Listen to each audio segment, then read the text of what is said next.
Momento muito importante para a vida e missão de nossa comunidade, pois a formação sempre nos encaminha para propostas que nos fazem fundamentar e dar razões à nossa fé. Por isso, fiquemos em pé e juntos daremos início a este nosso encontro, nos colocando na presença da Santíssima Trindade, que é o sinal distintivo da nossa missão, da nossa vocação, pois a comunidade se faz sempre à luz da Santíssima Trindade. Por isso, a invoquemos cantando.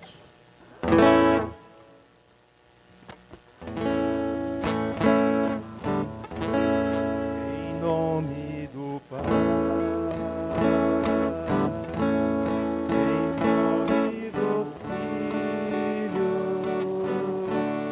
em nome do Espírito Santo, estamos aqui.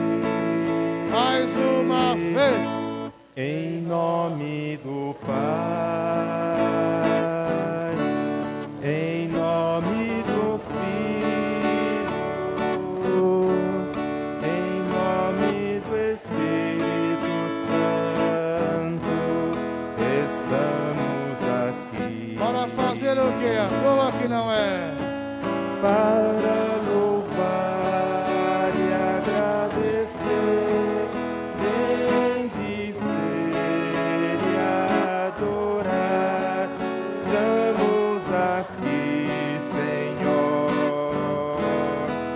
a teu dispor, para louvar e agradecer, bendizer e adorar e aclamar, Deus Trino de amor. A graça de nosso Senhor Jesus Cristo, o amor do Pai e a comunhão do Divino Espírito Santo estejam convosco. Bendito seja Deus que nos reuniu no amor de Cristo. Para bem começarmos o nosso encontro, seremos iluminados por esta formação que nos traz a luz da palavra de Deus. Por isso, acolhendo esta palavra em nosso meio.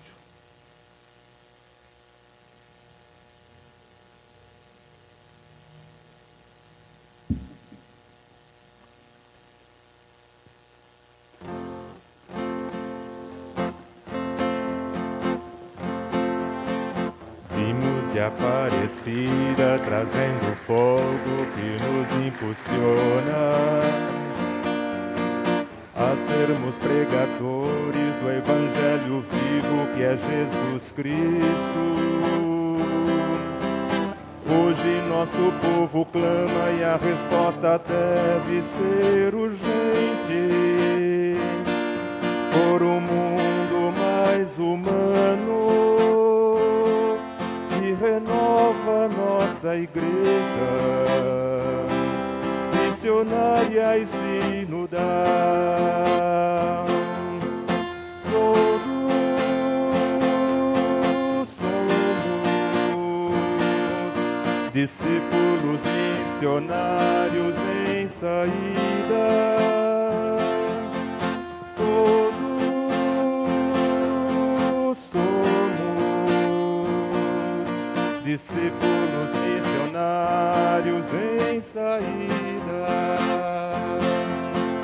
Todos somos discípulos missionários em saída. Todos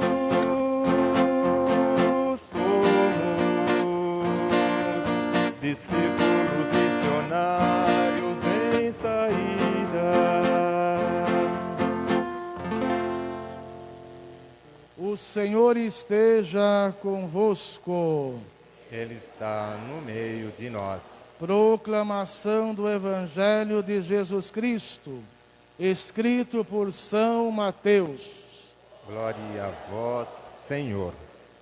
Entrai pela porta estreita, pois larga é a porta, espaçoso o caminho que leva à perdição, e são muitos os que entram. Como é estreita a porta e apertado o caminho que leva à vida, e poucos são os que o encontram. Cuidado com os falsos profetas. Eles vêm até vós vestidos de ovelhas, mas por dentro são lobos ferozes. Pelos seus frutos os conhecereis. Acaso se colhem uvas de espinheiros ou figos de ortigas? Assim toda árvore boa produz frutos bons, e toda árvore má produz frutos maus. Uma árvore boa não pode dar frutos maus, nem uma árvore má dar frutos bons. Toda árvore que não dá bons frutos é cortada e lançada ao fogo. Portanto, pelos seus frutos os conhecereis. Palavra da salvação. Glória a vós, Senhor. Então, mais uma vez, acolhemos o Rinaldo com tanto carinho, com tanta estima, por vir aqui a nos ajudar e auxiliar nesta missão de formar nosso povo para a caminhada da fé. Tá bom? Sentados.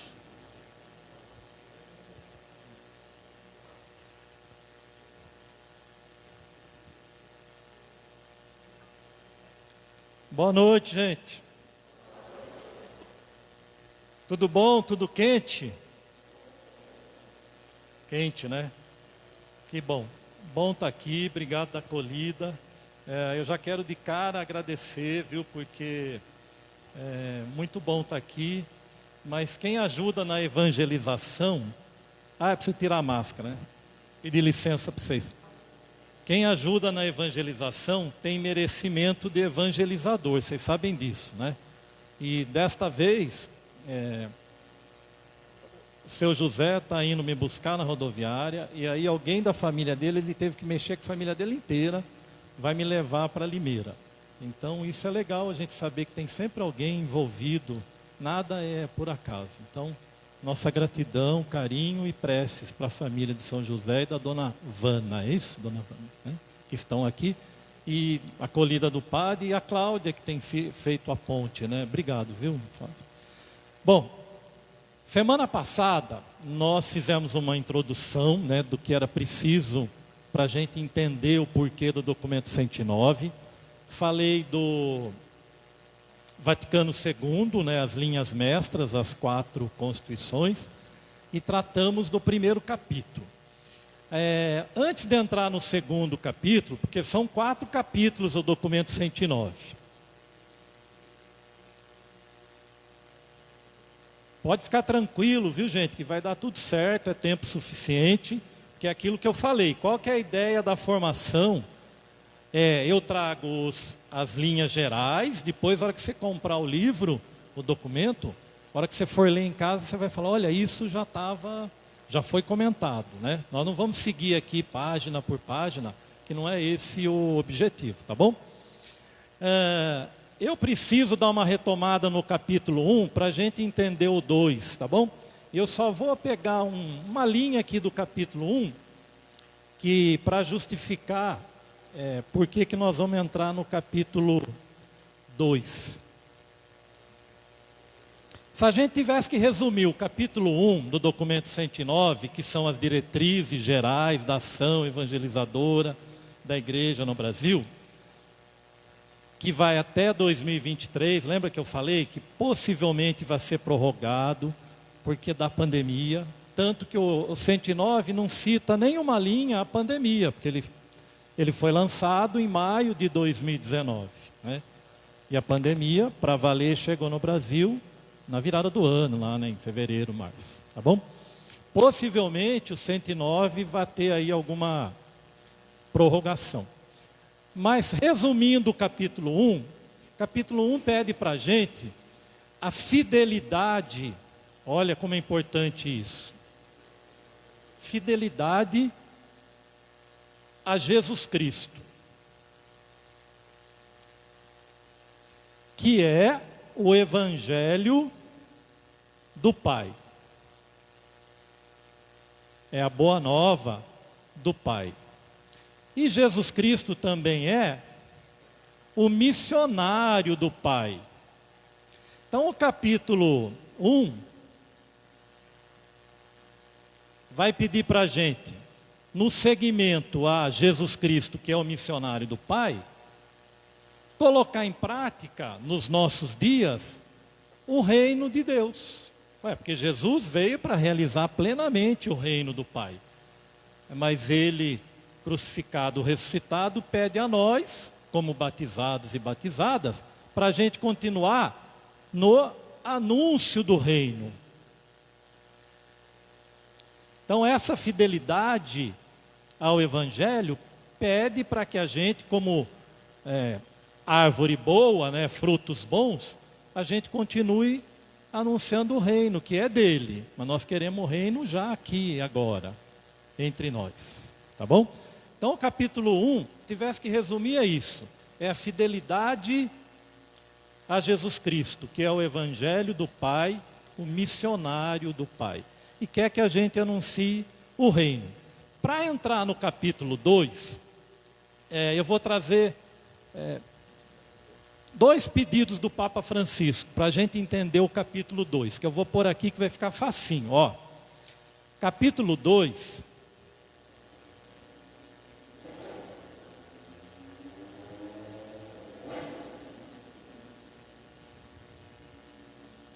precisa que a gente recorde, muitos daqui já leram, já refletiram nas pastorais sobre isso, mas a gente tem que recordar esses pedidos aqui do Papa, ó. Então vamos lá, Papa Francisco. Para entender como ser discípulo missionário, que é o capítulo 2 é o olhar de discípulos missionários. Nós já vamos ver o que é isso. Mas para entrar no capítulo 2, a gente tem que entender esse pedido aqui do Papa Francisco. Ele tem os 4 critérios da evangelização. Ó, 4 critérios da evangelização hoje. Aliás, gente, o Papa Francisco tem vários documentos. Quem daqui nunca leu nada do Papa, ó, só para você ter uma ideia. Ele tem a Evangelii Gaudi, que é a primeira dele, que é a alegria do Evangelho. Depois ele escreveu sobre a família. Tem uma encíclica do Papa, gente, sobre o amor na família. Cada capítulo de lá, assim, ajuda muito a gente entender a família hoje. Depois o Papa escreveu para os jovens, que é Cristo Vive, né? O Papa escreveu uns para o planeta Terra, que é Laudato Si, né? O Papa escreveu um sobre a santidade.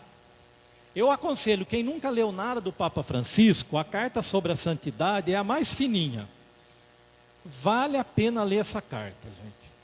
Sabe, você lê ela e você vai falar, meu Deus do céu, é como ser santo hoje. E essa última que ele escreveu, que é a Fratelli Tutti, todos irmãos. Olha, o Papa escreveu uma carta que tem esse título, todos irmãos. E em todas essas cartas, o Papa sempre lembra esses 4 critérios da evangelização hoje. Ele faz um jogo de palavras, é muito fácil da gente entender. Para a gente poder entender o capítulo 2, que é o olhar de discípulos missionários. Quais são os 4 critérios da evangelização hoje? Primeiro, o tempo, é superior ao espaço.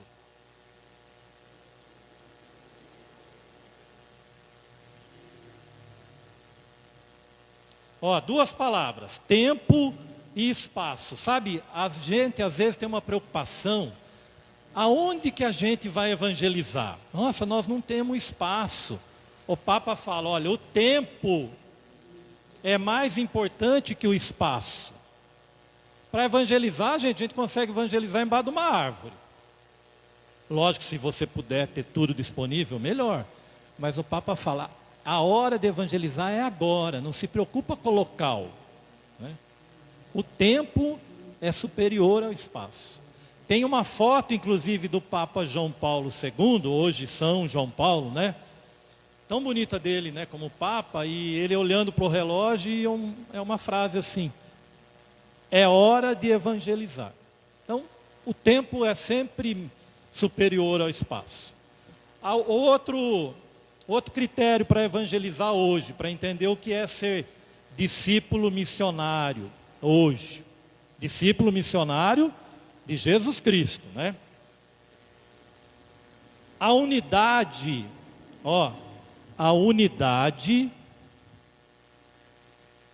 deve vencer os conflitos.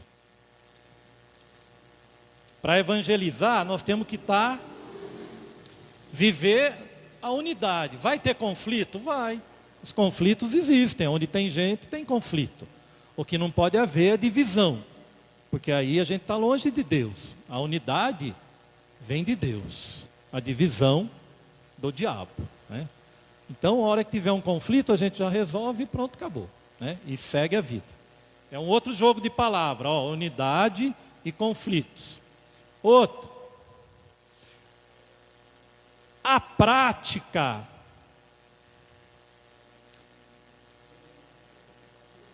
é melhor que a teoria. Vixe, como isso vale para hoje, hein? Gente que faz. Tem gente que fala tanto, fala, ou escreve bonito, mas a prática, nada, zero. O Papa fala, para evangelizar, tem que valer a prática.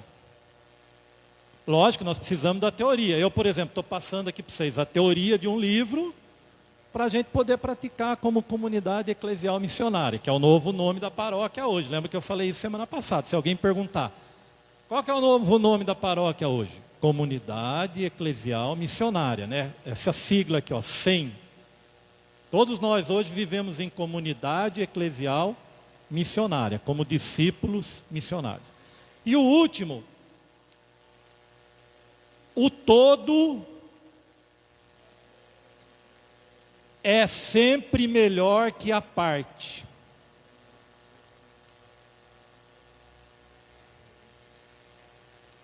Muito importante, em tempos de tanto individualismo, tipo, eu sou melhor, né? A minha pastoral é melhor, o meu movimento.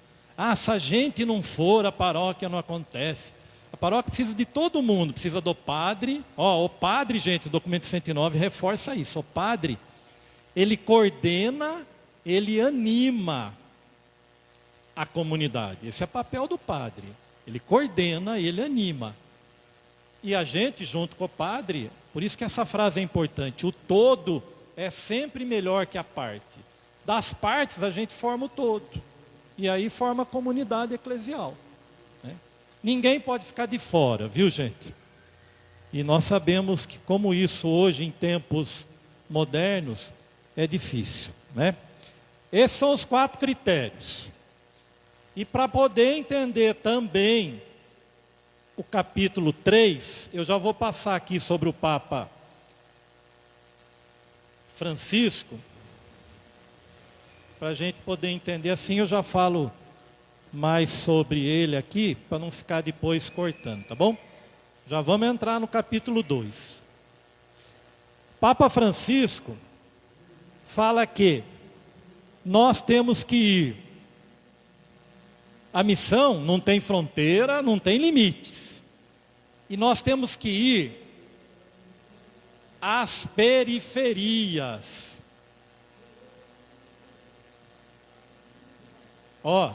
Às vezes a gente fica muito no centro, viu, gente?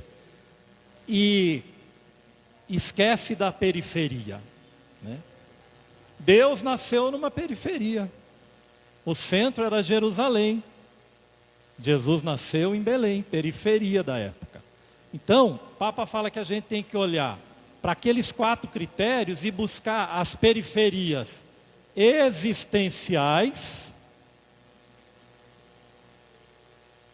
O que é? As dores de cada um, né? Para a gente ser discípulo missionário, a gente tem que olhar para as dores de cada um. E as dores de cada um são diferentes, né? Eu sempre cito, por exemplo, eu posso estar com uma dor de cabeça e está tudo bem. Ela pode estar com uma dor de cabeça e falar para mim: olha, Reinaldo, você me desculpa, mas eu estou indo embora, não estou aguentando. São as dores existenciais. É de cada pessoa. Só que o Papa não para nisso. Existenciais e geográficas. As periferias das cidades, né? Vocês são num bairro que não é centro, não é? Aqui não é centro. Vocês estão na periferia de Americana, né? E como que anda a geografia por aqui? Como é que vive? Como é que o bairro aqui caminha e tudo mais? O Papa pede para olhar para essas periferias existenciais e geográficas. Tá bom? E que a igreja nunca pode ser como uma alfândega. Ó, na alfândega a gente passa lá, as pessoas vão separando, isso pode, isso não pode. A igreja fala que não, o Papa. A igreja é uma mãe de coração aberto. Olha que bonito. Tudo isso como uma mãe de coração aberto. Para a gente poder entender o capítulo 2. Aliás, o Papa está em viagem apostólica de novo, né? Vocês estão acompanhando? O Papa chegou hoje já, né? No Chipre e na Grécia. 2 países da periferia da Europa, né? De país que está cheio de gente se refugiando para outros cantos. O Papa tem batido muito nisso, né? Como que a gente acolhe quem chega no nosso pedaço? Isso é olhar para a geografia, né? Quando chega alguém da comunidade que não é da comunidade, a gente acolhe como? Ou a gente fica naquela estranheza? O Papa fala que, às vezes, em vez das pessoas sentirem acolhidos, se sentem hostilizados. E se somos irmãos, gente, não importa de onde a pessoa veio, né?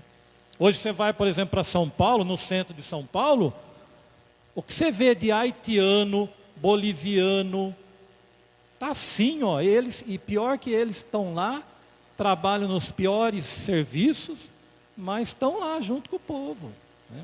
E não tem como falar, essa cidade é nossa. A cidade é de quem chegar. Ó, periferias existenciais e geográficas, tá bom? Agora vamos para o capítulo 2, que é uma delícia entender o capítulo 2. Capítulo 2 é o olhar. Ó, capítulo 2. Olhar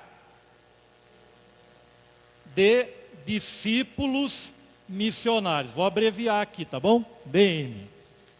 O próprio nome do título, ou do capítulo, já diz para a gente, olhar. O que é o olhar? A realidade. Então esse capítulo é um olhar mais de discípulo missionário. O discípulo missionário, ele não olha de um jeito qualquer. Aliás, o documento 109 afirma isso, que nós temos a graça de caminhar com Jesus Cristo, gente. É diferente caminhar com Ele do que caminhar sem Ele. Olha, é diferente a gente sentir que a gente pode caminhar abraçado com Ele, que Ele caminha conosco, do que quem não acredita, né? Então, esse olhar de discípulos missionários é mais do que um olhar comum, é contemplar. Ó, no lugar de olhar, nós como os discípulos missionários de Jesus Cristo, a palavra é contemplar. É mais que olhar. Sabe o que é contemplar? É ver a partir de Deus. É olhar a realidade como Deus olha. Você deve se perguntar assim, olha, o que Deus faria, né, no meu lugar? Então é mais do que olhar, é contemplar. Esse capítulo vai chamar a gente para contemplar, olhar a realidade com os olhos de Deus em vista da missão, né? A gente tem que olhar a realidade para entender a nossa missão. Em vista a missão no contexto urbano.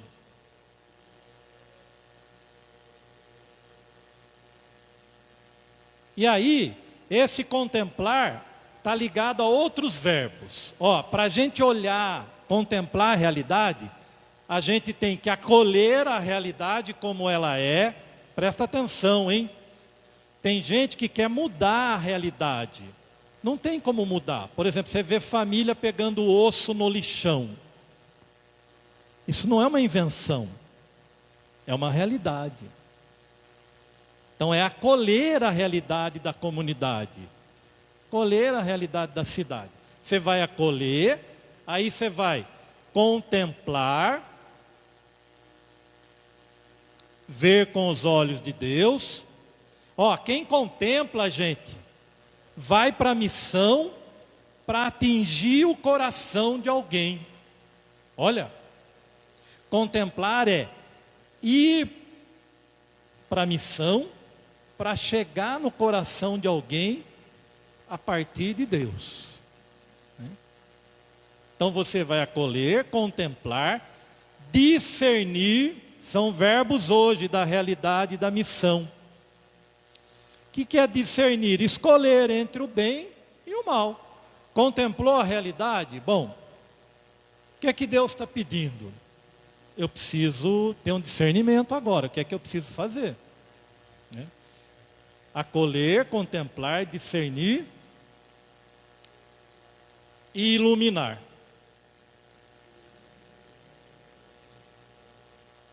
Então você acolhe, contempla, escolhe e ilumina. Iluminar. A partir dos sonhos de Deus, da vontade de Deus. Tá bom? Então o capítulo 2 vai tratar do quê? Da vida nas cidades. Nós não estamos falando de um contexto urbano que falou lá no capítulo 1. Então, se a missão hoje é no contexto urbano, nós temos que entender a vida nas cidades. Tá bom? Então é o desafio, desafio da vida nas cidades.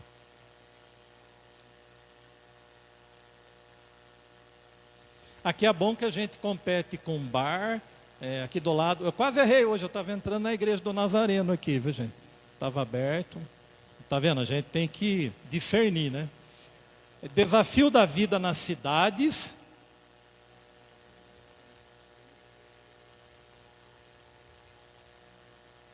Nesse contexto urbano, quais são os desafios da vida nas cidades?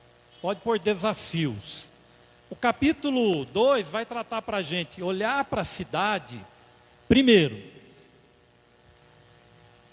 uma cidade onde Deus habita.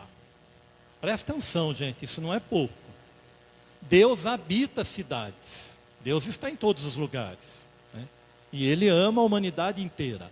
Então, todas as cidades, nós não podemos perder de vista isso. Uma cidade onde Deus habita.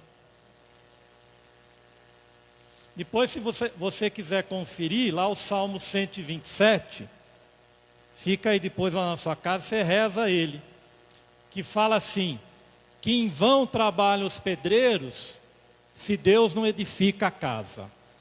E em vão trabalha o sentinela, ou guarda, se Deus não habita a cidade.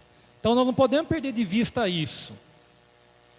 Os desafios de uma cidade, mas aonde Deus habita, né?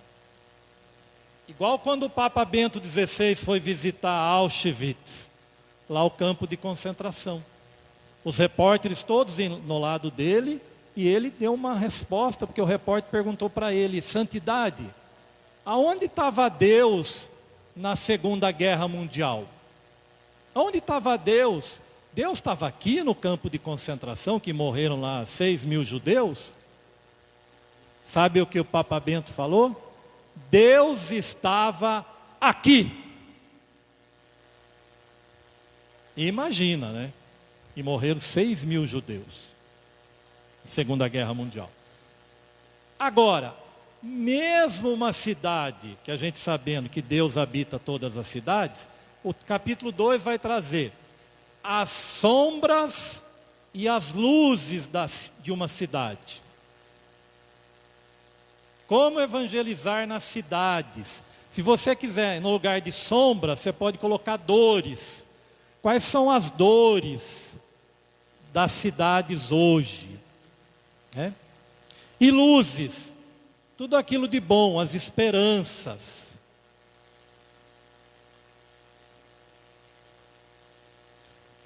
Que ajudam a gente a viver numa cidade. Aí ele vai elencar, eu vou trazer aqui alguns para a gente pensar mesmo a realidade americana. Cidade onde vocês vivem, o bairro onde vocês moram. Que igreja é para isso, né?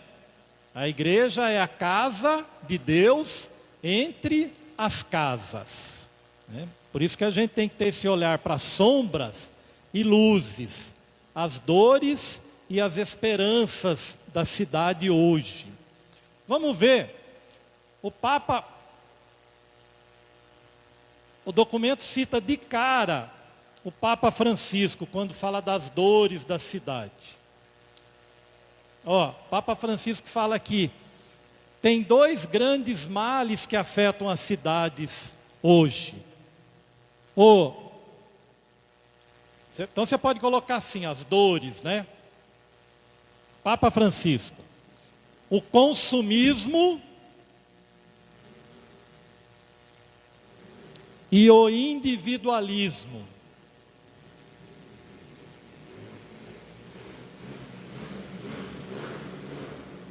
São marcas fortes hoje, gente. São palavras que vão na contramão de viver em comunidade. O que é individualismo? É diferente de individualidade. Todos nós temos a nossa individualidade. Eu sou uma pessoa com o meu jeito, cada um de nós tem a sua individualidade. O grande mal é o individualismo, as pessoas quererem, sabe? Quando a pessoa fala tudo para mim, né? Olha, eu quero isso, eu quero... a pessoa só conjuga o verbo no singular e nunca no plural, ela está mergulhada no individualismo. E é contrário da comunhão, da vida comunitária que a gente quer. Isso é uma ferida, é uma dor na cidade? Hoje tem vizinhos que moram do lado faz 20, 30 anos, não se conhecem. E quem mora em condomínio então, não vê nem o vizinho chegar e nem sair. Quando chega, vidro, como é que chama lá? Fumê, o vidro escuro. Ninguém sabe nem quem mora mais nas casas hoje. Essa é uma marca do século XXI, da mudança de época que nós falamos. Tudo isso aqui, documento de Aparecida também, que fala da mudança de época. Individualismo e o consumismo então, gente. E nós, cristãos católicos, estamos dentro disso, viu? Consumismo é diferente, é o exagero no consumir. Todos nós somos consumidores.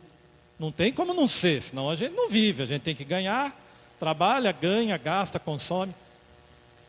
O que pega é o consumismo, que é consumir além daquilo que eu preciso.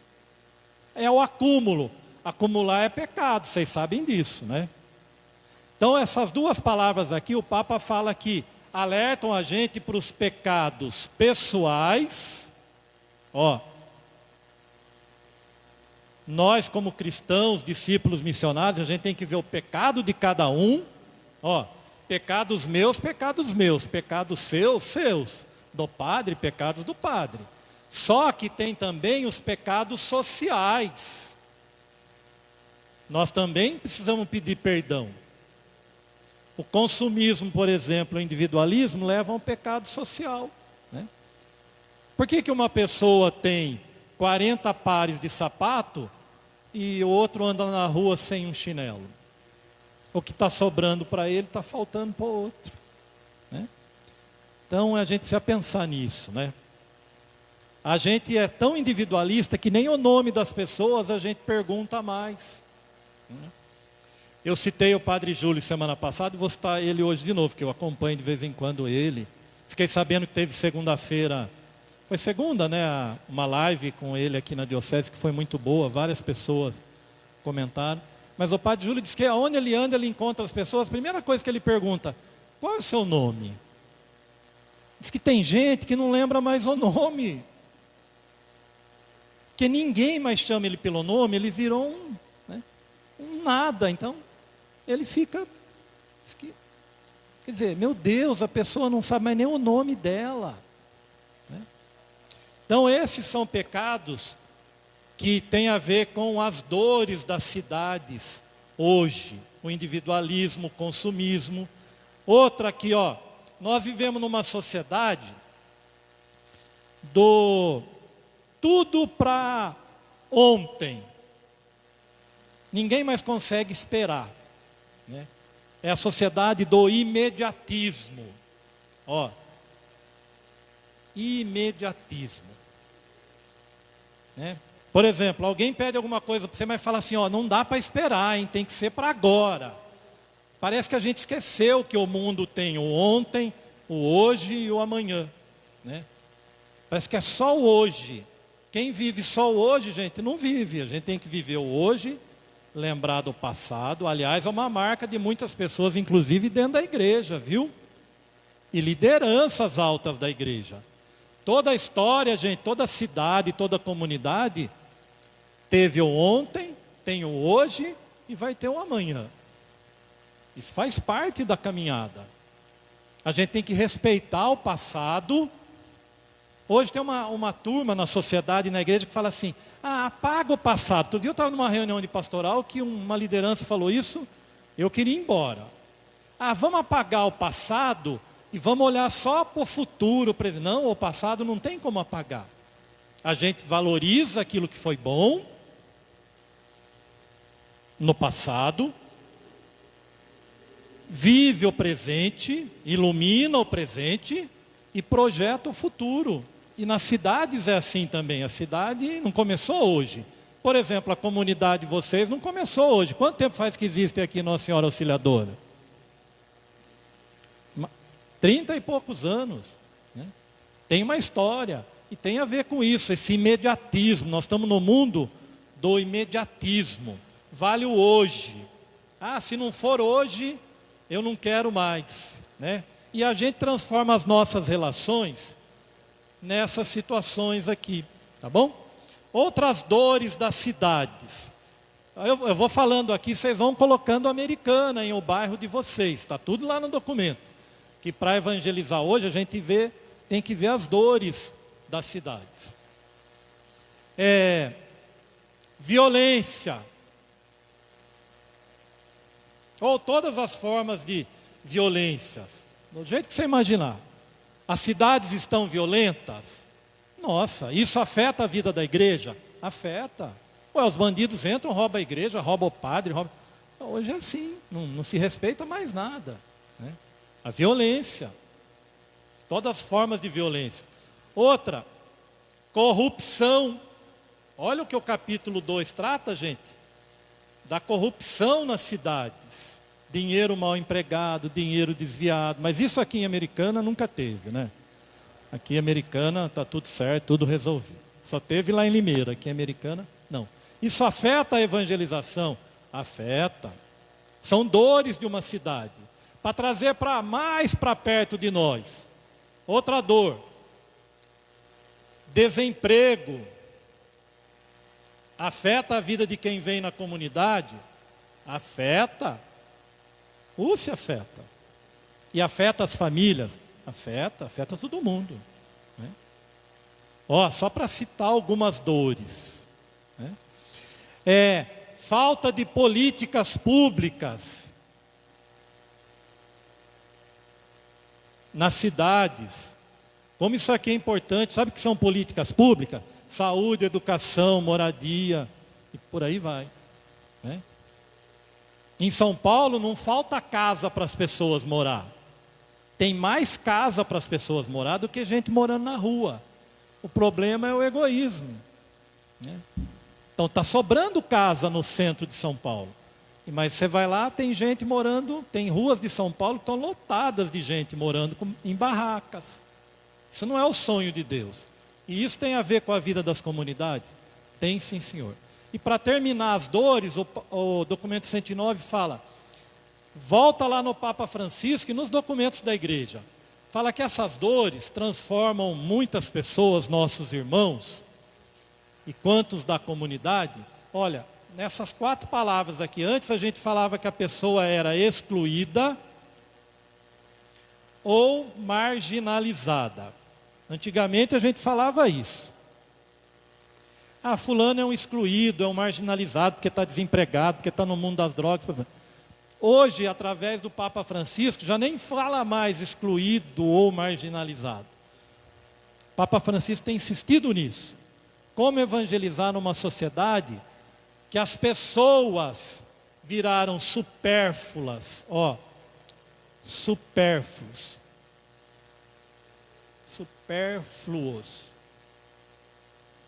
Ou descartados.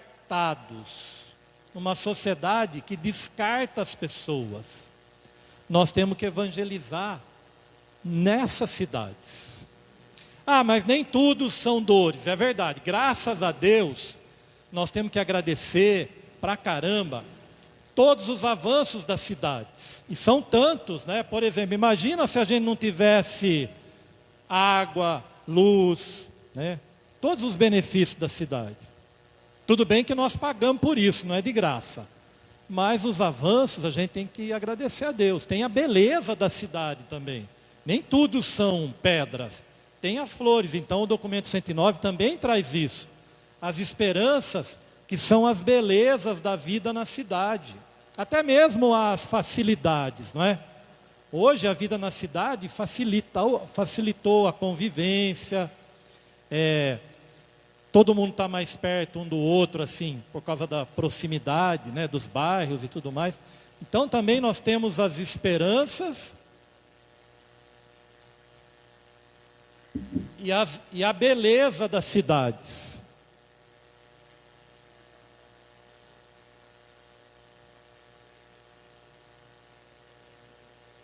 Só que é uma pena que as belezas e as esperanças têm que abraçar todos, né? Tudo aquilo que a cidade tem de bom deve ser para todos, não só para alguns. E é dever nosso de discípulos missionários olhar para isso. Aí termina o capítulo 2, então traz toda essa como viver nas cidades, como evangelizar as cidades. Que Deus habita as cidades e que Ele está no meio de nós. Ele está no meio de nós. Deus não está acima, viu, como tem gente por aí que prega. Deus está no meio, ao lado. Deus caminha conosco nas cidades. Nós não podemos esquecer disso. Agora, tem também 3 desafios pastorais nas cidades hoje, e que envolve diretamente as comunidades eclesiais missionárias. Isso aqui é importantíssimo, viu, gente? Da vida na cidade, nós temos 3 desafios. Primeiro, isso vale do bispo até quem está chegando hoje nas comunidades. 3 desafios da vida nas cidades. Os batizados que estão nas comunidades. Que participam da comunidade. Como que a gente celebra, como que a gente vive, convive e incentiva. Seria no caso a gente, nós que participamos das comunidades, fazemos parte da cidade.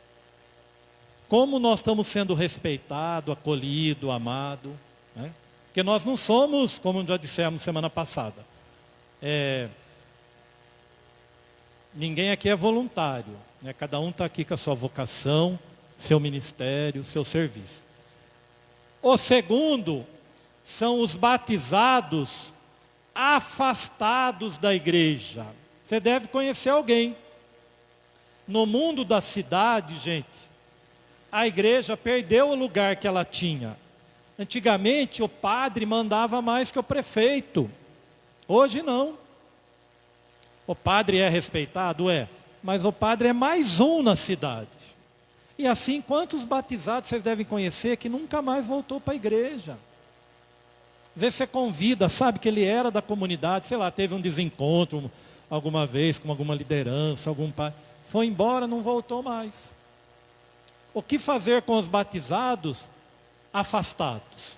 E o terceiro desafio é mais forte ainda. Sabe o que é? São aqueles que não acreditam em Jesus Cristo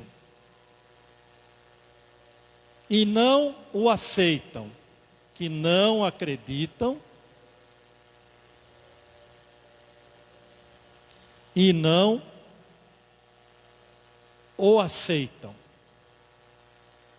Eis a nossa missão com os que não acreditam em Jesus Cristo. Sabia que tem muita gente hoje que não está nem aí para Deus, para a religião, para Jesus Cristo. Fala assim, não estou nem aí, eu vou vivendo minha vidinha aqui e está tudo certo. Como viver na cidade, ser discípulo missionário, a partir desses desafios urbanos. Né? E gente que vem na secretaria da paróquia, então, que pergunta assim, quanto paga para crismar? Olha na cabeça da pessoa, ela não tem essa visão que a gente tem. Ela acha que é pagar para crismar e pronto, acabou. Vem, pagou, crismou, vai embora. Aí nós vamos tratar disso no 3º capítulo. Tá bom? Então, a vida nas cidades. Os desafios, as dores e as esperanças nas cidades. Tá bom? Aqui, para quem quiser, tem um texto bíblico que ajuda. Mostra lá São Paulo. Em algumas cidades, os desafios que São Paulo, o apóstolo, viveu, em algumas cidades que ele visitou, viveu, formou comunidade. Você pode ver lá em Atos 17. Pois lá na sua casa, vai lá em Atos dos Apóstolos. Por que chama Atos dos Apóstolos? O próprio nome já diz. As ações dos apóstolos. Atos dos Apóstolos é o livro que narra a vida das primeiras comunidades. Quer saber como viviam as primeiras comunidades? Atos dos Apóstolos. Atos 17 traz isso para a gente. Um pouco o desafio da vida nas cidades e o Salmo 127. Enquanto eu tomo uma água, vamos cantar mais um trechinho do Somos Todos Discípulos Missionários. Vamos ficar em pé, gente? Sim, vocês mandam o sono embora aí se chegou.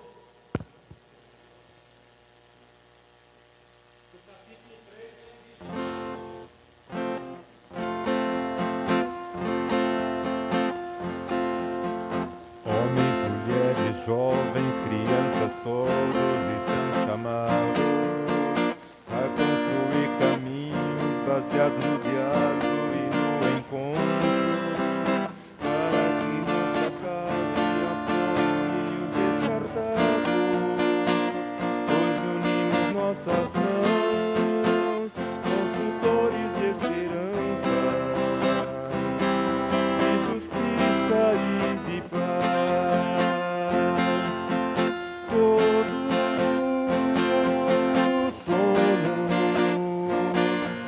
Discípulos missionários em saída, todos somos discípulos missionários em saída. Refrão. Todos somos discípulos missionários em saída.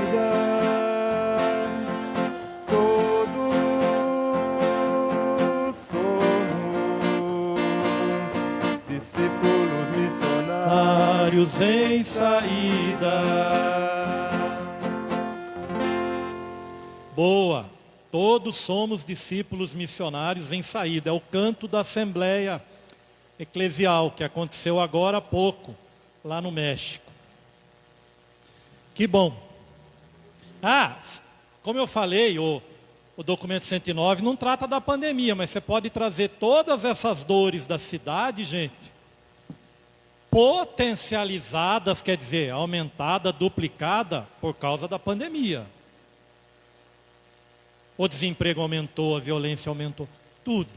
Mas também aumentaram os gestos de solidariedade, de partilha, é verdade. Graças a Deus, isso a gente não pode olhar só para as sombras. Mas não podemos achar que as sombras não existem, tá bom? E tenha esperança, a nossa esperança é o Senhor Jesus, a gente caminha, mas firmes, né? Pés no chão, tá bom? Capítulo 3. Estou sabendo que tem um monte de gente que está aqui hoje cansado para dedéu, porque trabalhou o dia inteiro para a comunidade. Vai trabalhar amanhã, porque depois tem lá uma promoção da comunidade. Está vendo? É a vida em comunidade, gente. Tem gente que está aqui, mas está até já com o olho pensando em amanhã, no que vai ter que fazer para a comunidade. Isso é viver em comunidade. É arregaçar as mangas, é ajudar. Tá bom? Eu sempre falo isso, é gostoso de ser católico, gente. É que é uma igreja tão bonita, que a gente pode escolher o que a gente quer fazer, né? Tem N possibilidades para você servir ao Senhor na comunidade. Aí é você que tem que ir achando, olha, eu acho que eu sirvo mais para isso. É verdade também que tem gente na igreja que está no lugar errado. É a pessoa errada no lugar errado. E às vezes a gente sente isso, mas a pessoa não se toca, ninguém fala, e a coisa segue assim, né? Tem que ter dom para tudo, né? E na comunidade também. Capítulo 3 é a igreja nas casas. Que delícia, gente. Igreja nas casas. É a casa como comunidade. Então, o documento 109 o tempo inteiro bate nisso. Igreja, casa. Se sentir casa. Então, é a casa. O que é essa igreja nas casas? É a casa da comunidade. Igreja é a casa da comunidade. Nós temos as nossas casas, mas quando a gente se reúne aqui, nós formamos a família de Deus na casa dele. Então o capítulo 3 vai trabalhar isso.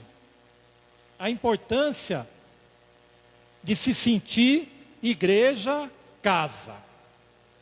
Reunidos, formamos a família de Deus. E aqui vai trabalhar os pilares da casa. Lembra que nós falamos no capítulo 1, que a igreja vai estudar o documento 109 a partir dos 4 pilares. Aqui a igreja vai tratar para nós. O que nós devemos entender em cada pilar dessa casa que somos nós, né? Vamos recordar quais são os pilares da casa? Então hoje a gente fala assim, casa da palavra. Ergue a mão aí, ó.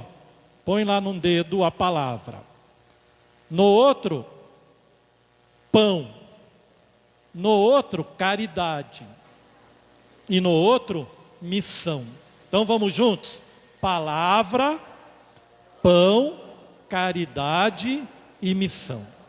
Então o capítulo 3 vai trazer para cada um de nós essa alegria de ser igreja, casa, mas antes de entrar nos pilares, vai falar um pouco das casas por onde Jesus andou.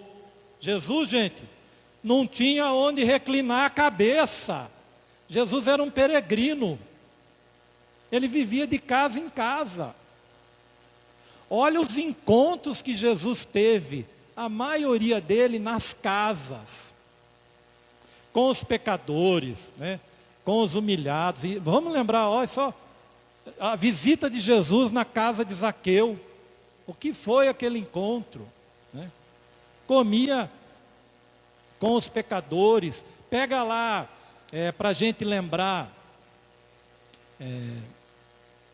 Atos dos Apóstolos, né? Falamos agora de Jesus, mas já nas primeiras comunidades. Cenáculo, gente. Pentecostes aconteceu aonde? Numa casa, Atos 2. né? Então a Bíblia está cheia de encontros, e eles aconteciam na maioria das vezes nas casas. A casa que Jesus adorava visitar lá em Betânia, os melhores amigos de Jesus, quem? Marta, Maria e Lázaro. Era lá que Jesus ia descansar em Betânia.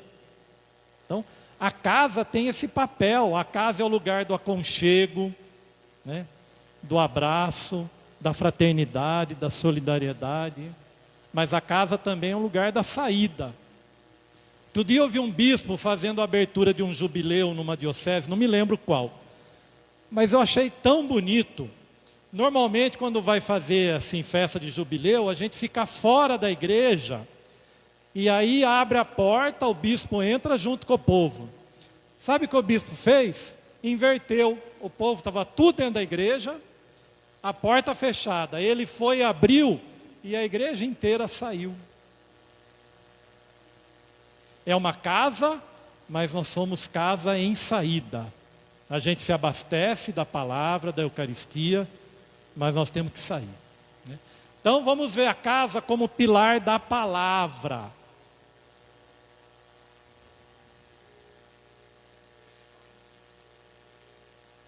O que é esse pilar da palavra?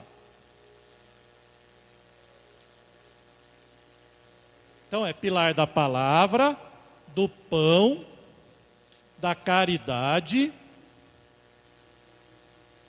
e da missão. Ah, mas para entender isso aqui, a igreja faz uma ligação, vai ficar facinho. Quem está anotando, mesmo que já saiba, a igreja retoma. Sabe, gente, na igreja assim, tem coisa que é tão antiga, mas que tem que ser nova. Nunca você pode falar assim, ah, mas eu já ouvi isso na igreja, de novo. Ué, se fosse assim, então a gente não vinha na missa. A liturgia, o ano litúrgico, ele repete, a gente lembra, olha, esse evangelho eu já ouvi tantas vezes. Ué, é a palavra antiga que se faz nova. Então, para entender essa casa com esses pilares, a gente tem que entender as 5 urgências da evangelização. Anota aí, ó. 5 urgências da evangelização.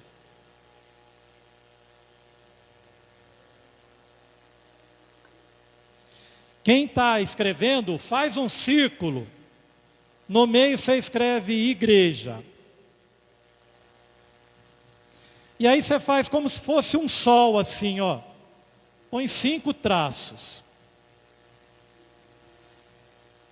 Para a gente entender as urgências da evangelização, a gente faz esse desenho aí, que são atualíssimas, viu? Todas as diretrizes a igreja traz as urgências, ela vem sendo, vem se repetindo nas diretrizes da igreja do Brasil. E elas são importantíssimas. Então é a igreja, primeiro, espaço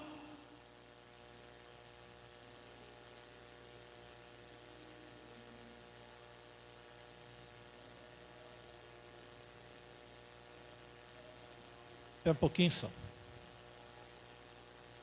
Não vai caber. Igreja, lugar, primeiro é lugar, da animação,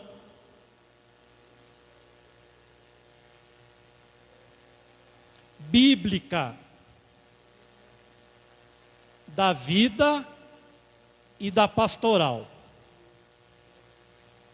Ó, a Bíblia, igreja tem que ser lugar da animação bíblica, espaço da animação bíblica, da vida e da pastoral. É urgente hoje na evangelização a Bíblia. Outro, igreja, comunidade de comunidades.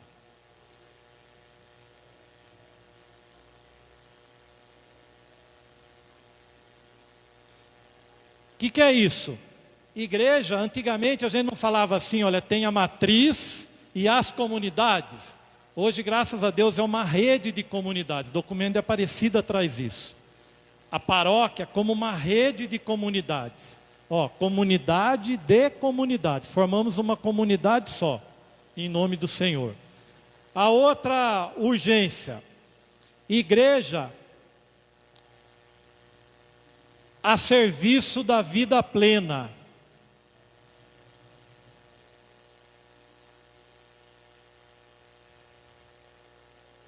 Que é a igreja e as questões da sociedade.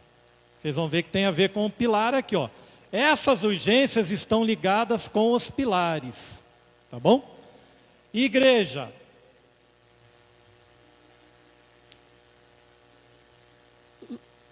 Espaço ou lugar da iniciação à vida cristã.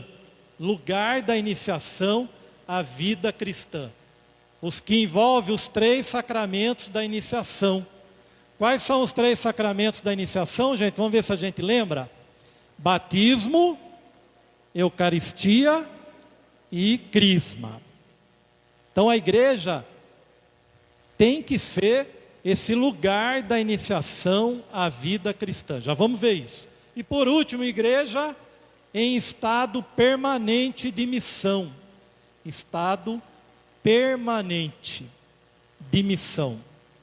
O que é que significa isso? Discípulos missionários em saída sempre. Ó, somos discípulos em estado permanente de missão. E isso, eu tive que recordar isso, essas urgências, porque elas encaixam aqui nos pilares, tá bom? Agora vamos ver os pilares. Pilar da palavra. Do que vai tratar o pilar da palavra na comunidade? O próprio nome está dizendo. Vai tratar da iniciação à vida cristã.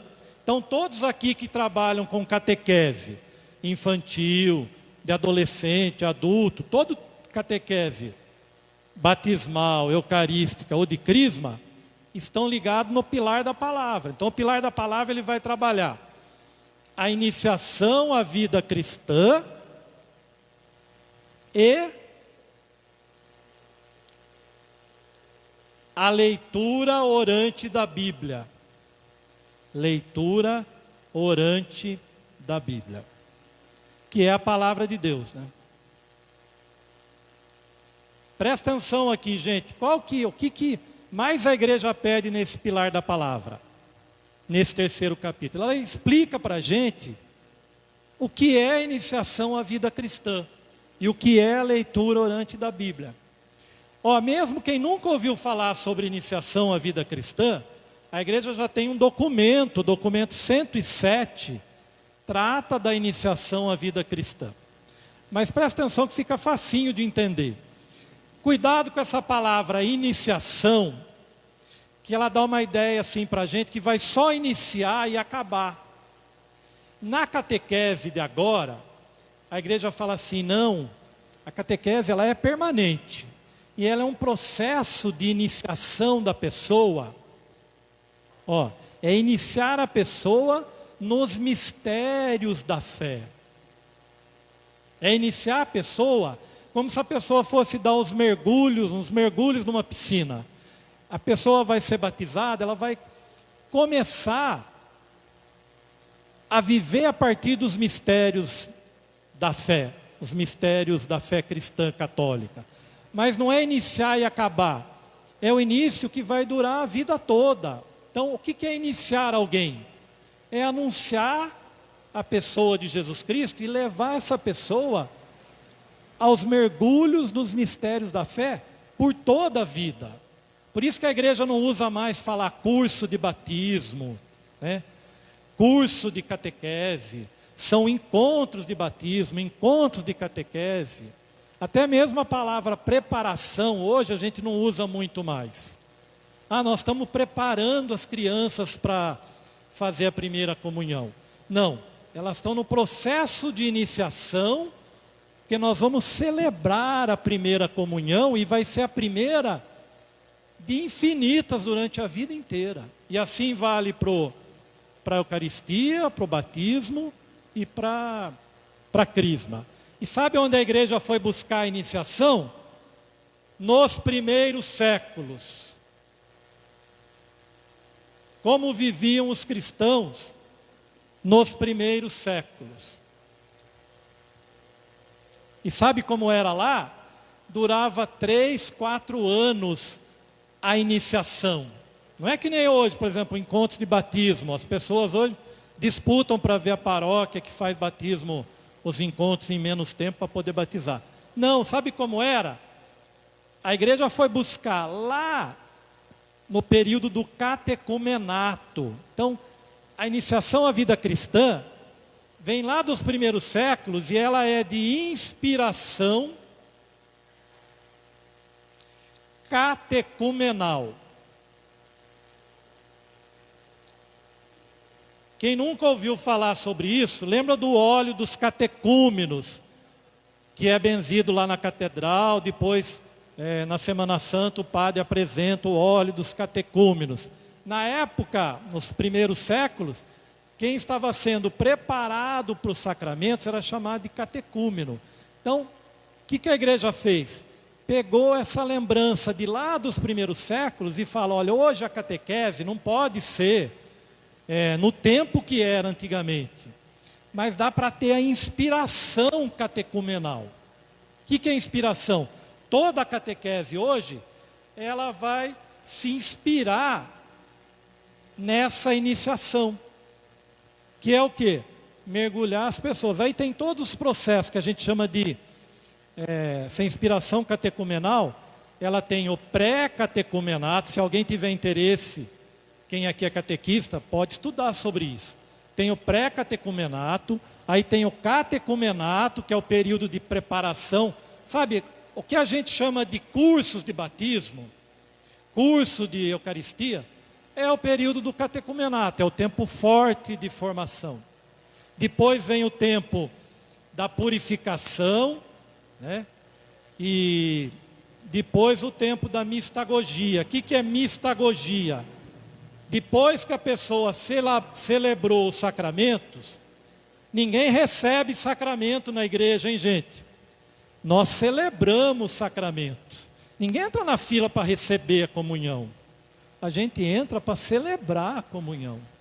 Ganha outro sentido. Esse que é o sentido da inspiração catecumenal. Agora, imagina, lá na época, nos primeiros séculos, a comunhão, a crisma, era feita tudo no sábado pascal. Imagina se fosse feito hoje, nas comunidades de hoje das cidades, juntar lá 100 pessoas, e aí vai ter batizado, vai ter crisma, vai ter comunhão, tudo no sábado. Não dá. A igreja hoje caminha de um outro jeito. Mas a inspiração, a formação, que era um tempo muito forte, a igreja está pedindo para voltar. Porque hoje as pessoas estão sendo só catequizadas e não evangelizadas. Está faltando formação. E a iniciação trabalha isso. O que é o tempo da mistagogia na iniciação? A vida toda.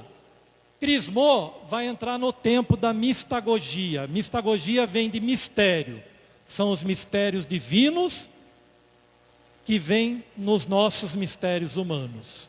Então, crismou, você vai ser um apóstolo, todo crismado é um apóstolo, para sempre de Jesus Cristo, e vai viver a mistagogia.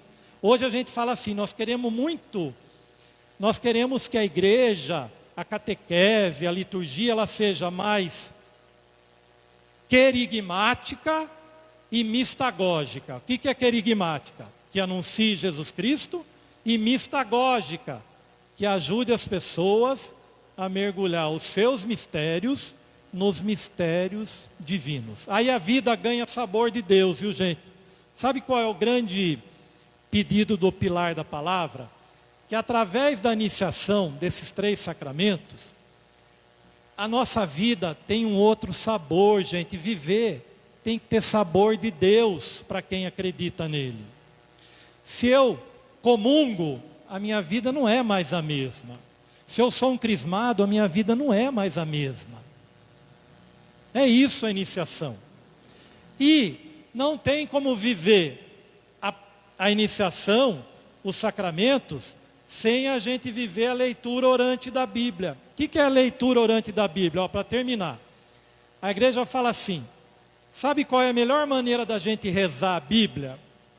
A igreja fala que nós não lemos a Bíblia, nós rezamos a Bíblia.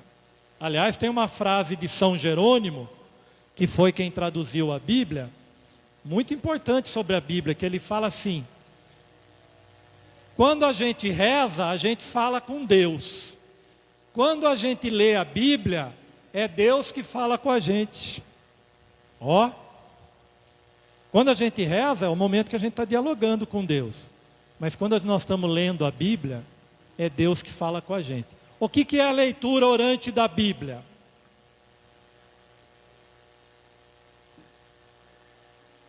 É a melhor maneira de ler a Bíblia. A igreja fala assim, olha, sabe qual é o melhor jeito de ler a Bíblia? É rezar a Bíblia. Através do quê? Leitura orante da Bíblia. São 4 passos. Presta atenção, muita gente aqui já conhece, mas a igreja retomou nesse pilar da palavra. Que, aliás, o questionário que as paróquias vão ter que responder para a diocese está focado nesse pilar aqui, ó. Pilar da palavra. São os 3 sacramentos e a leitura orante da Bíblia. Como que a gente faz a leitura orante da Bíblia? A partir de hoje, quem nunca fez, tenta fazer. Pega lá, por exemplo, Jesus e a Samaritana, João 4. Aquele belo encontro de Jesus com a mulher samaritana na beira do poço. São 4 passos. Primeiro passo, a leitura. Que é o quê? O que o texto diz.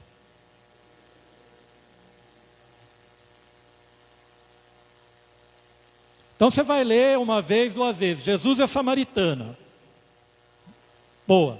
Segundo passo, é a meditação. O que é meditar? É a partir da leitura você vai se colocar no texto. É o que o texto me diz. O que o texto me diz.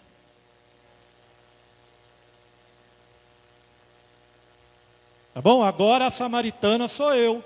Está lá, Jesus é samaritana. Quando falar samaritana, coloque o seu nome lá. Terceiro passo, é a oração. Aí o que eu tenho para dizer a Deus? Senhor, eu hoje como samaritana, como samaritano, eu tenho que pedir, agradecer, louvar. Então, a oração é o diálogo com Deus. E por fim, é a contemplação, que nós já sabemos o que é contemplar. Contemplação. A contemplação é você ficar encantado com a grandeza e a beleza da palavra de Deus, mas a contemplação não termina nisso, só na beleza. A contemplação termina assim. E agora, o que eu devo fazer? Toda a palavra de Deus deve levar a gente a uma atitude. Isso é leitura orante. Aí a Bíblia não passa a ser um livro de mágica. Ah, eu li esse trecho aqui. Nossa, eu estava precisando. Foi providência, é verdade. Mas se você lê a Bíblia só por ler, você não reza a Bíblia. E a leitura orante da Bíblia ensina a gente a rezar a Bíblia. Tá bom? Esse é o pilar da palavra. Agora o pilar do pão. Pilar do pão vai trabalhar. Ó, pilar do pão.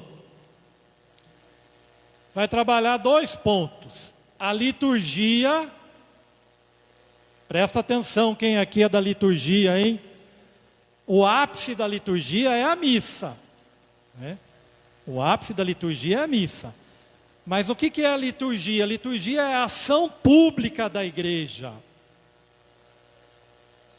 Para louvar a Deus e para santificar as pessoas. Liturgia é isso.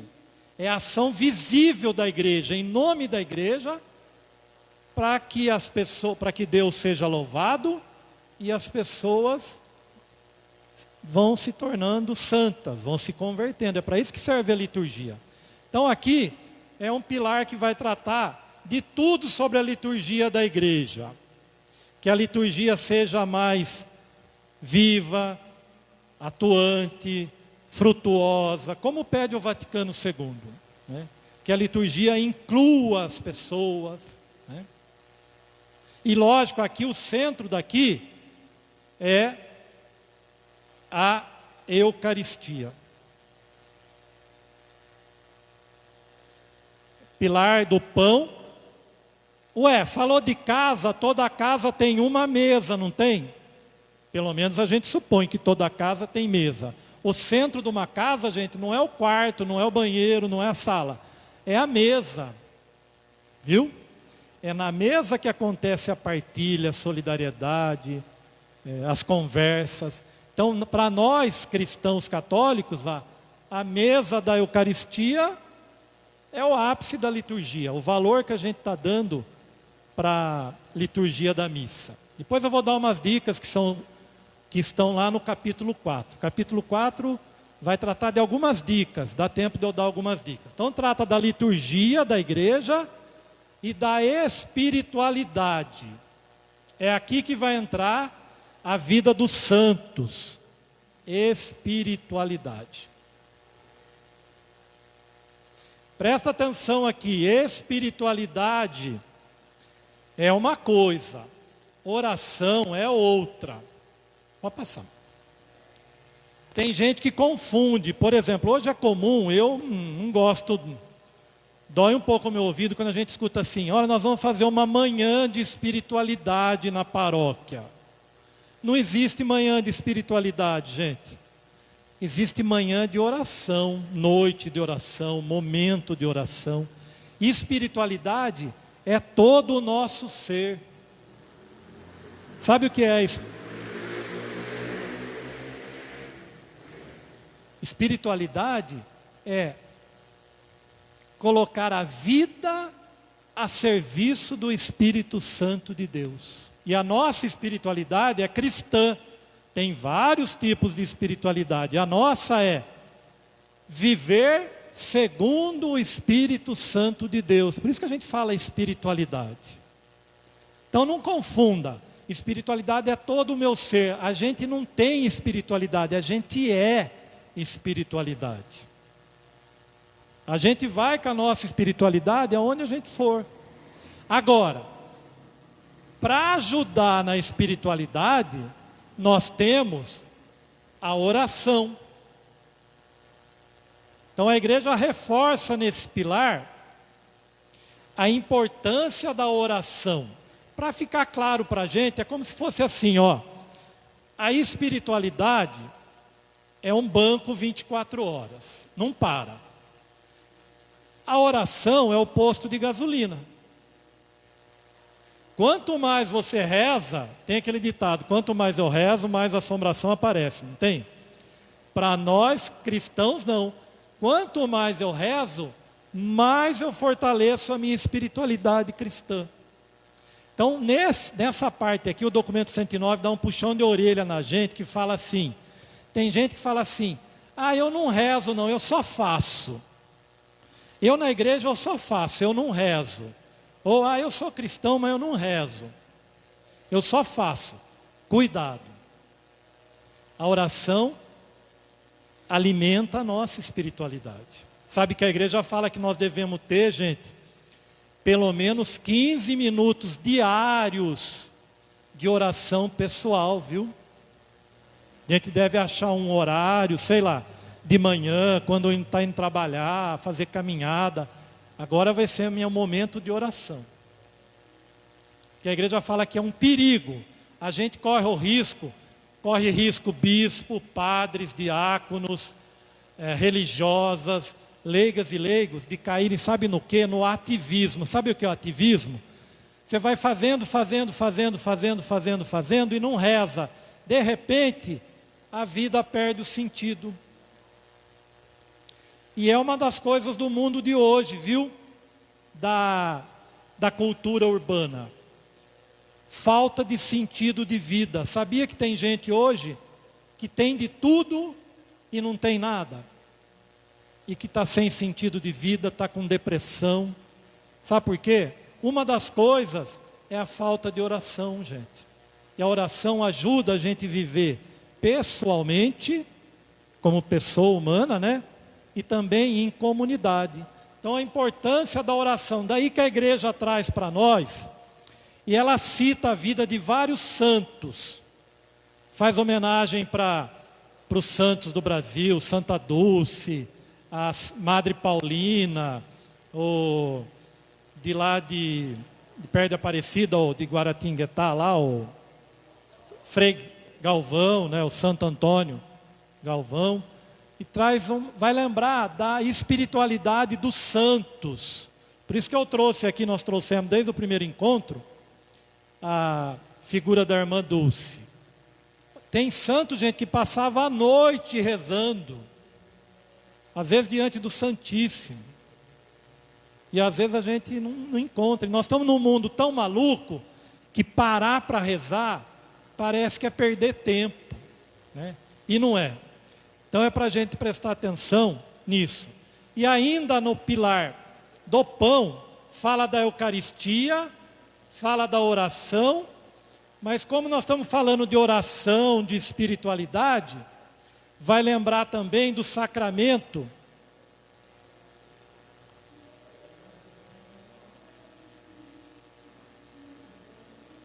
Nós falamos sacramento da confissão, mas o nome é outro, né?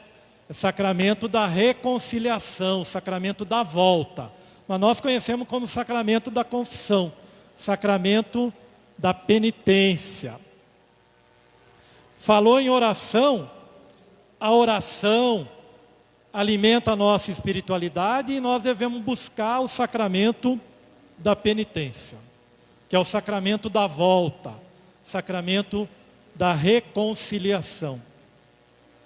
É Deus que espera a gente com os braços abertos, como o pai esperou o filho que foi embora e voltou. A igreja tem insistido nisso. Principalmente jovens e adolescentes, os amigos da gente que são padres, têm sentido muito isso, viu, gente? A falta de jovens e adolescentes buscarem celebrar o sacramento da penitência. E uma vez por ano, a igreja pede que a gente se confesse. Então esse pilar trabalha isso. A Eucaristia, a oração, a espiritualidade e o sacramento da penitência. Agora, o pilar da caridade. Presta atenção no pilar da caridade.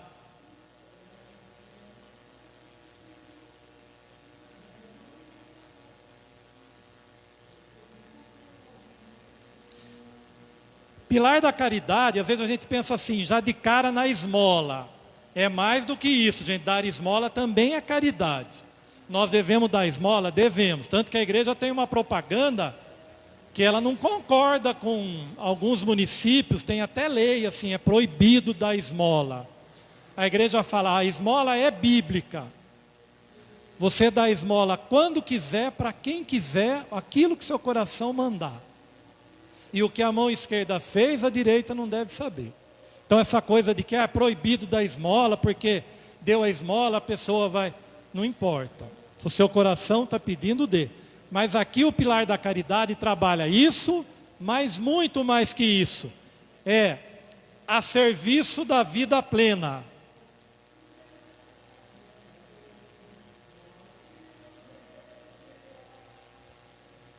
Sabe o que é isso? É a igreja e os desafios da cidade, que nós já falamos todos eles. Mas aqui dá para a gente citar o que o documento 105 da CNBB, que trata dos leigos e das leigas, ele trata de como a gente deve buscar viver a doutrina social da igreja. Ó, doutrina social da igreja. Isso aqui é um documento da igreja, viu, gente? É DSI. Para a gente viver a caridade, se alguém falar para você assim, nossa, mas por que a igreja está preocupada com, sei lá, o meio ambiente? Ué, doutrina social da igreja. O Papa Francisco fala que nós vivemos uma crise socioambiental. Sabe como o Papa define a crise no mundo inteiro hoje? Nós vivemos uma crise socioambiental. ambiental. Ela é uma crise entre as pessoas, mas é uma crise que a Mãe Terra, a natureza está gritando e está pedindo ajuda. E nós temos que ajudar a encontrar outro rumo para o planeta. E a doutrina social trata disso. Então, são todos os campos onde nós podemos praticar a caridade. É tão importante isso, gente. Eu vou citar aqui alguns, tá bom? Alguns campos onde a gente pode viver a caridade.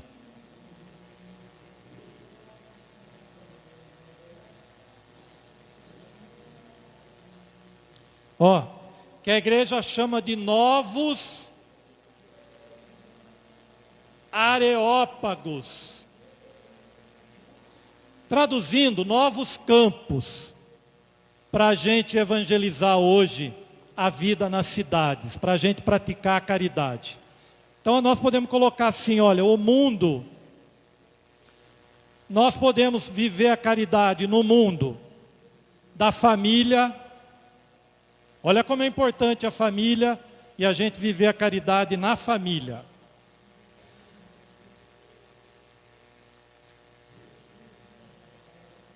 No campo das políticas públicas, tudo aquilo que a gente sabe que a nossa cidade precisa. No campo da educação, no campo da cultura, só para citar alguns, e no campo das mídias sociais. Hoje nós podemos, através das mídias, praticar a caridade, ajudar as pessoas a serem mais caridosas. Tá bom? Esses são alguns exemplos de onde a gente pode viver a caridade. E termina citando os 3 T's do Papa Francisco. Já está terminando, gente, aguenta aí. Para a gente viver a caridade hoje, nós temos os 3 T's que o Papa Francisco pede, que engloba toda a luta do povo, né? E que nós temos que viver a caridade. Então, os 3 T's do Papa Francisco.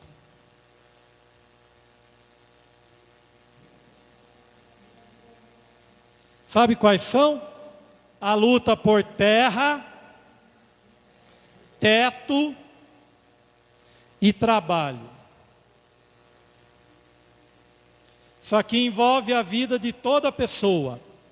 E através da caridade a gente pode tornar essas lutas mais humanas e reais.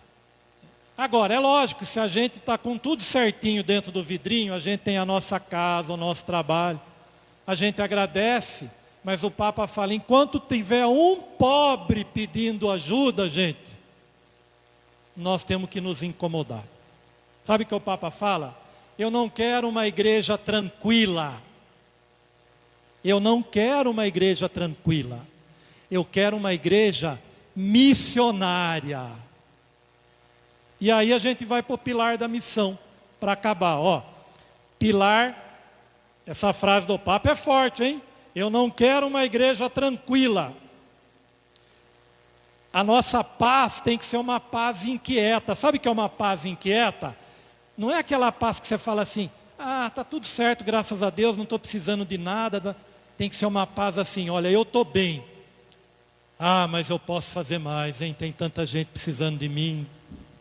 É o que a gente chama de paz inquieta, essa paz cristã, que ajuda a gente na missão. E aí o pilar da missão, ou da ação missionária. Do que vai tratar? O pilar da missão, gente, ele está para todos os pilares. É através da missão que vai acontecer o pilar da palavra, do pão e da caridade. Então, todas as ações estão ligadas à missão.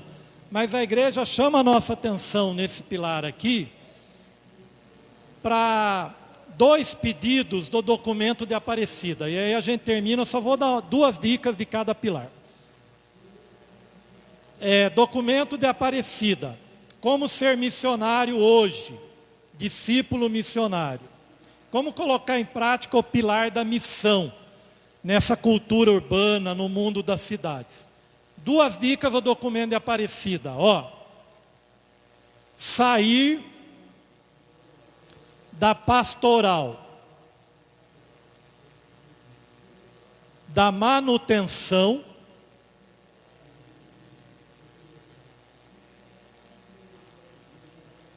muito sério isso, hein? Sabe o que é pastoral da manutenção? Ah, padre, faz 40 anos que aqui a gente faz assim. Não dá mais para ser pastoral da manutenção. A igreja hoje pede mais. A gente sai da pastoral da manutenção e vai para uma pastoral decididamente missionária. Decididamente missionária. Para ser missionário, gente, exige decisão, coragem e criatividade.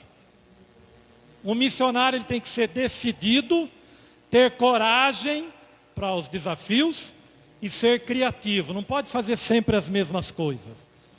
E ainda, além disso, o documento de Aparecida fala uma outra coisa para a gente sobre missão.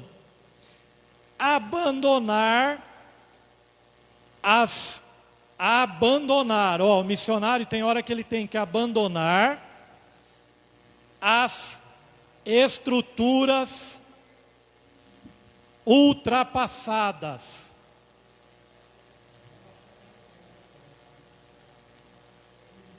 Que já não servem mais.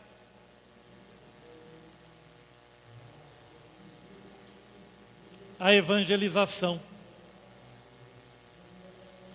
Ter coragem de abandonar aquilo que pode ser abandonado. Não dá mais certo fazer isso aqui.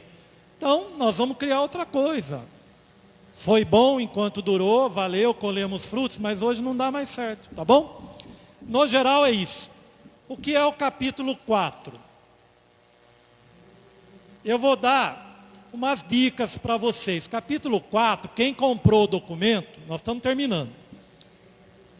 Eu nem vou entrar nele, sabe por quê? Capítulo 4 é a igreja em missão. O que é o capítulo 4? Cada paróquia, cada pastoral, cada movimento vai encontrar no capítulo 4, a partir dos pilares, encaminhamentos práticos. Quer dizer, como colocar em prática o pilar da palavra na paróquia de vocês? Como colocar em prática o pilar da ação missionária? E assim vai. Mas eu vou dar uma dica de cada, para deixar como lembrança para vocês, que está lá nos encaminhamentos. Então o capítulo 4 é a igreja em missão. Gente, mas eu tenho que citar aqui 3 textos bíblicos que eu quero que vocês leiam em casa, que tem tudo a ver com os pilares da nova evangelização. Os textos bíblicos, antes de dar algumas dicas, é bom lá em casa,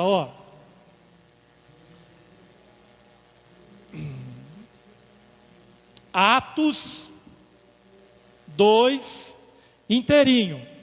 Um trechinho de Atos 2 vai falar assim: eles eram assíduos no ensinamento dos apóstolos, na comunhão fraterna, hein? É o centro da vida cristã das primeiras comunidades, hein? Atos 2 tem o cenáculo, o Pentecostes e essa citação. Eram assíduos no ensinamento dos apóstolos, na comunhão fraterna, na fração do pão e nas orações. Depois, Atos 2. Atos 4. Vai falar que eles viviam e colocavam tudo em comum. Vendiam as suas propriedades e colocavam o dinheiro nos pés dos apóstolos. Olha como eram as primeiras comunidades. Lá eles viviam os 4 pilares da palavra, do pão, da caridade e da missão. E também Lucas 8, do 19 ao 21. Que os parentes de Jesus vão procurar ele e fala, ó, sua família está aí, seu pai, sua mãe. Ele fala, minha família é quem faz a minha vontade. E por fim, primeira carta aos Coríntios, 9. Lê ela inteirinha, viu gente? Que Paulo vai falar assim, ai de mim se eu não evangelizar. Fiz-me tudo para todos, para salvar alguns. Ai de mim se eu não evangelizar. Quer dizer, esperança sempre, a gente não pode desanimar. Os desafios estão aí, tá bom? Capítulo 4 é a igreja em missão. Então é a prática, que vai trazer dicas de como viver os pilares. Capítulo 4, igreja em missão.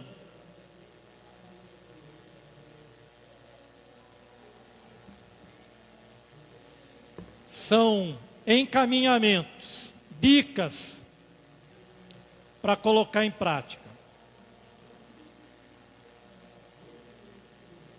Dicas de ação.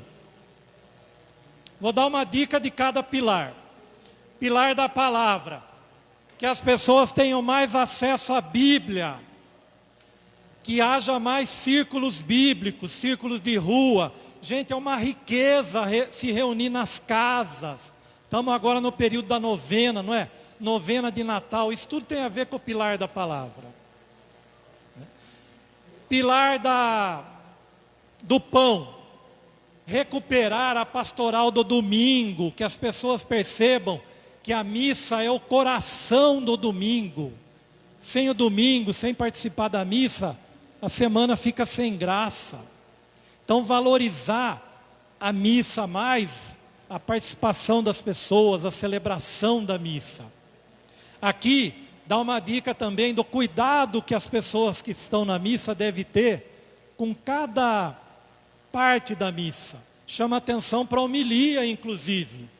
Que tem homilia que é sofrida para quem fala e é sofrida para quem escuta. Que a homilia tem que ser preparada com antecedência, tudo mais. Então esse é o pilar do pão. O pilar da caridade. Aqui, sabe o que a igreja fala? O que o Papa está pedindo? Que as paróquias se envolvam com os movimentos sociais da cidade. Paróquia tem que se envolver com as dores, os movimentos, sei lá, tem associação de bairro, tem postinho de saúde. Isso é colocar em prática o pilar da caridade. Se envolver com os movimentos sociais, com as lutas do povo. O Papa criou o Dia do Pobre, acabamos de viver o Dia do Pobre. Tem a Jornada Mundial do Pobre, que é sempre uma semana antes de terminar o ano litúrgico. É sempre no final do ano litúrgico. O ano que vem, quem sabe vocês possam viver a Jornada dos Pobres. Vai estar colocando em prática. E por fim, uma dica da missão.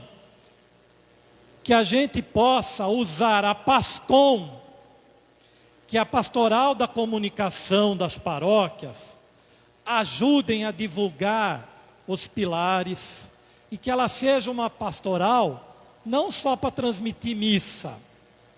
A pastoral da comunicação, ela tem que comunicar a gente Jesus Cristo. E a pastoral da comunicação, ela tem que fazer a ponte entre as pastorais. E por fim, o capítulo 4 traz três destaques. Então o 109, ele traz 3 destaques. Para terminar agora, roubei 10 minutos seus. Tem 3 destaques no 109 o tempo inteiro.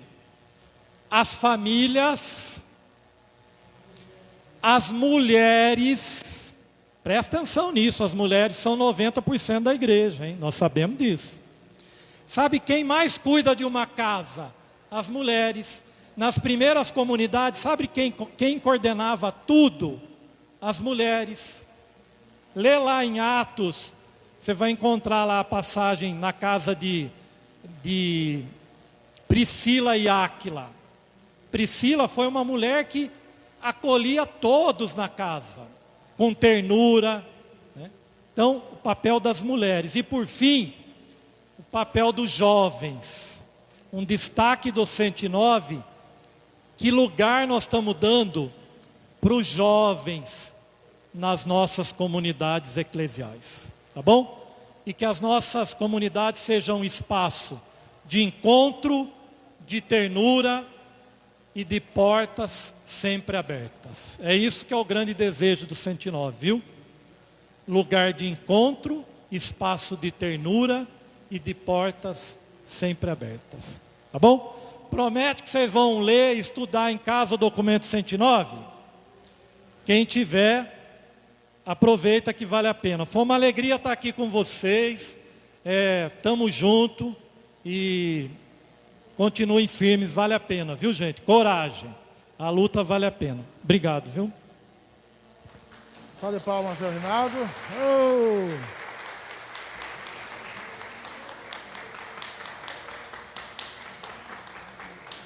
Só fazer uma lembrança dessa conclusão desta noite. Nós fizemos uma construção onde eu conversei com duas pessoas de cada comunidade, de nome de comissão pastoral, para definir o retorno das nossas atividades. Depois de 2 anos de dormência, nós fomos motivados, nesses 2 dias, a acordar, a retornar para as nossas atividades. A partir de hoje, nós vamos para o 3º passo, que é no próximo dia 7, onde faremos uma reunião geral de todos os conselhos, CCP, CPP e CAI. Então, as perguntas da diocese já foram feitas previamente nas suas comunidades. Solicitei para enviar para o Plácido, que é o secretário do CPP, para ele fazer o texto final. E esse texto final vai ser lido no plenário, no dia 7, vai adicionar reflexões, sugestões, para o dia 10 enviarmos para o Padre Ricardo, que é o assessor e pastoral. Este é o caminho que nós pleiteamos com todas as comunidades, na época representada pelas pessoas convidadas. Depois desse passo, nós vamos pensar o nosso retiro paroquial de pastoral, que é outro passo que também se faz necessário. Porque senão nós não vamos conseguir dar conta da proposta da igreja, do sínodo, né? Que é caminhar juntos. Para caminhar juntos é necessário unir também as diferenças, é romper tradições, é romper a conservação que há anos, quem sabe séculos, toma conta da vida eclesial. Espero que vocês tenham se motivados para acordar e retornar para as suas atividades. Obrigado ao Rinaldo pela sua presença, pelas suas palavras sábias, carregadas de espírito, e nos acordou para retornar para as nossas pastorais. Uma salva de palmas a ele mais uma vez.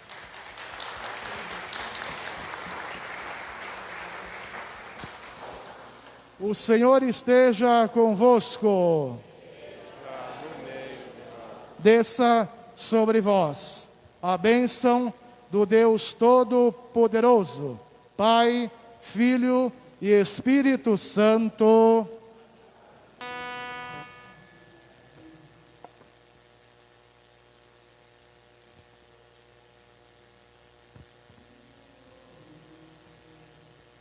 A Matriz Nossa Senhora Auxiliadora, juntamente com suas comunidades, Nossa Senhora Aparecida, São José, Santa Domingas Mazarelo, representada pelo seu pároco Padre Gilson, juntamente com CPP, CCP e CAI, conselhos representativos de todas as pastorais e movimentos, vem agradecer ao Rinaldo Henrique, da paróquia São Cristóvão de Limeira, pela prontidão de nos atender nas 2 noites de formação sobre o documento 109 da CNBB, das diretrizes gerais da ação evangelizadora da Igreja no Brasil de 2019 a 2023.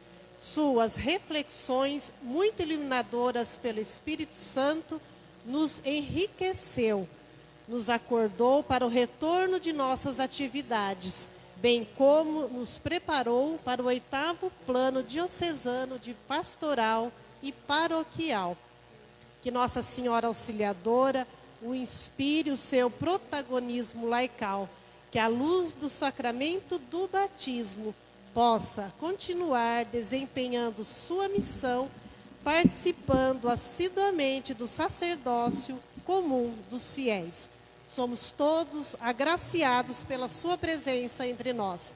Nosso muito obrigado.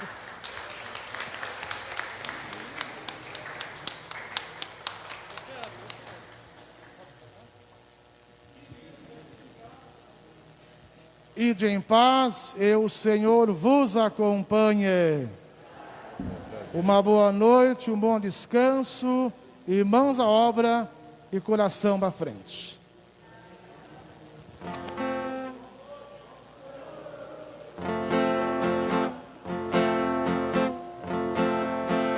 O jubileu da Guadalupana no horizonte é para onde vamos unidos todos com alegria. E o Espírito Santo, o fogo que arde no continente missionário. Jesus Cristo é o caminho, que tenhamos vida nele. Todos somos discípulos missionários em saída. Todos somos discípulos missionários em saída.